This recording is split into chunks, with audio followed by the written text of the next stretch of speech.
ಈಗ ಹೇಗಾಗುತ್ತೆ ಅಂದರೆ ನನಗೂ ಸ್ವಲ್ಪ ಕೆಲವೊಂದು ಫ್ರೆಂಡ್ಸ್ಗಳಿದ್ದಾರೆ ಸೀರಿಯಲ್ ಇಂಡಸ್ಟ್ರಿಯಲ್ಲಿ.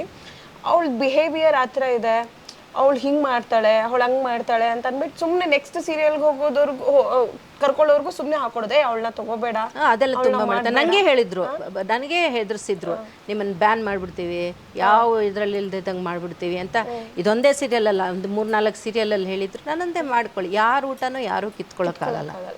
ನನಗೆ ಬರಬೇಕು ಅಂತಿದ್ರೆ ಯಾರೂ ತಡಿಯೋಕ್ಕಾಗಲ್ಲ. ನನಗೆ ಬರಬಾರ್ದು ಅಂತಿದ್ರೆ ನಾನು ತಿಪ್ಪರ್ಲಾಗ ಹಾಕಿದ್ರು ಅದು ನನಗೆ ಬರಲ್ಲ. So I believe in destiny. And ಇನ್ನೊಂದು ಹೇಳ್ತೀನಲ್ಲ, ನಾನು ಮೂಕಾಂಬಿಕೆ ಭಕ್ತೆ. ಅವಳ ಪರ್ಮಿಷನ್ ಇಲ್ಲದೆ ನಾನು ಯಾವ ಪ್ರಾಜೆಕ್ಟಿಗೂ ಕೈ ಹಾಕಲ್ಲ. ಸೊ ಯಾವುದೇ ಪ್ರಾಜೆಕ್ಟ್ ನಂಗೆ ಬಂದರೂ ಫಸ್ಟ್ ಅವಳ ಮುಂದೆ ಎಸ್ ನೋ ಚೀಟಿ ಹಾಕ್ತೀನಿ.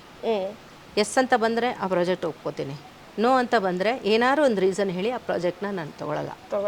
ಆ್ಯಂಡ್ ಒಂದು ವೇಳೆ ತೊಗೊಂಡಿದ್ದೀನಿ, ಓಕೆ ನೀನು ಇವಾಗ ಎಸ್ ಅಂತ ಅವಳು ಪರ್ಮಿಷನ್ ಕೊಟ್ಲು ಅಂತ ಇಟ್ಕೊ, ಇದರಲ್ಲಿ ಬರೋ ಪ್ಲಸ್ಸು ನೆಗೆಟಿವ್ ಎಲ್ಲ ನಿಂದೆ, ಕ್ರೆಡಿಟು ನಿಂದೆ.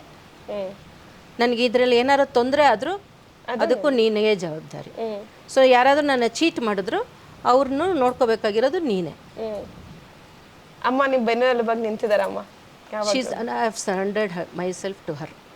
ಎಷ್ಟೇ ಸಂಬಂಧಗಳು ನನಗಿರಲಿ, ಕಡೆಗೆ ನಾನು ಹೋಗೋದು ಅವಳೊಬ್ಳ ಹತ್ರನೇ.